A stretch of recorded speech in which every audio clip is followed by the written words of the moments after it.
bienvenue sur notre chaîne. Nous publions des extraits vidéo pour vous aider à choisir celui qui vous plaît. Pour savoir comment télécharger ce livre audio gratuitement, ou un autre de votre choix, n'hésitez pas à cliquer sur les liens en description.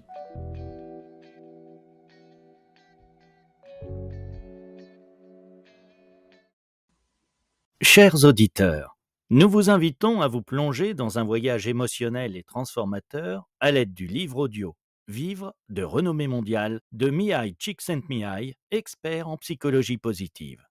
L'auteur vous guidera à travers les principes clés de l'expérience optimale, vous permettant de vous sentir totalement immergé dans une activité, dans un état de concentration totale et de satisfaction profonde. Grâce à des exemples concrets et des études de cas inspirantes, l'auteur vous montrera comment vous pouvez cultiver l'état de flow dans votre travail, vos loisirs, vos relations et même dans votre quotidien. Vous apprendrez comment maximiser votre créativité, augmenter votre productivité et améliorer votre bien-être grâce à cette approche unique de la psychologie. Ce livre audio est un outil puissant pour quiconque cherche à débloquer son plein potentiel et à vivre une vie épanouissante et gratifiante. Écoutez-le dès maintenant et atteignez l'état de flow optimal pour vivre pleinement chaque moment de votre vie grâce à ce livre.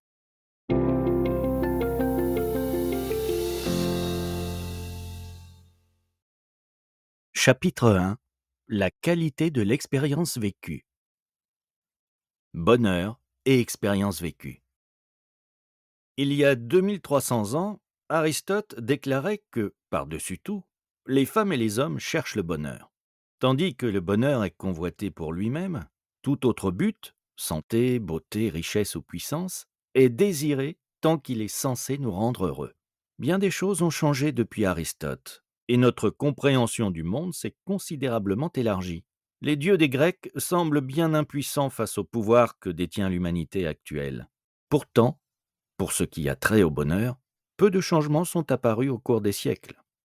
Notre compréhension en la matière a peu progressé, et nous n'avons rien appris concernant les façons d'accéder à cette bienheureuse condition. De nos jours, nous sommes en meilleure santé. Nous pouvons espérer vivre plus longtemps. Nous sommes entourés d'objets de luxe et de commodités inexistantes autrefois. Il n'y avait pas de WC dans le palais du roi Soleil. Les chaises étaient rares dans les châteaux médiévaux, et l'empereur romain ne pouvait regarder la télé. Nous disposons de connaissances scientifiques stupéfiantes, mais si la majorité des gens se dit heureuse, bon nombre d'individus considèrent que leur vie se passe dans l'anxiété ou l'ennui. Est-ce que le sort de l'humanité est de demeurer insatisfaite, chacun désirant plus qu'il ne peut avoir? Est-ce que le malaise qui gâte souvent de précieux moments provient du fait que l'individu cherche le bonheur au mauvais endroit? Le présent livre se fonde sur les connaissances de la psychologie moderne et a pour objectif d'explorer cette question ancienne: quand les gens se sentent-ils le plus heureux? Il y a 25 ans, j'ai fait une découverte à propos du bonheur. Elle est maintenant assez connue, mais demeure inexpliquée. Aussi, ai-je passé ce quart de siècle à examiner ce phénomène insaisissable. Cette découverte est fort simple. Le bonheur n'est pas quelque chose qui arrive à l'improviste. Il n'est pas le résultat de la chance. Il ne s'achète pas et ne se commande pas.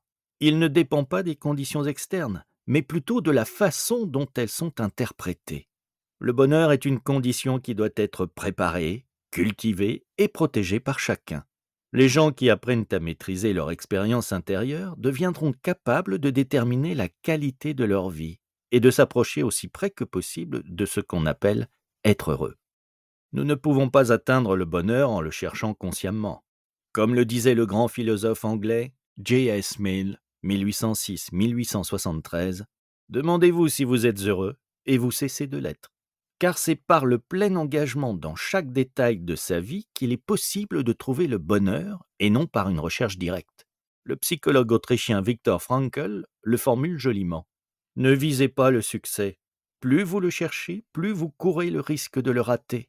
On ne peut pas pourchasser le succès, pas plus que le bonheur.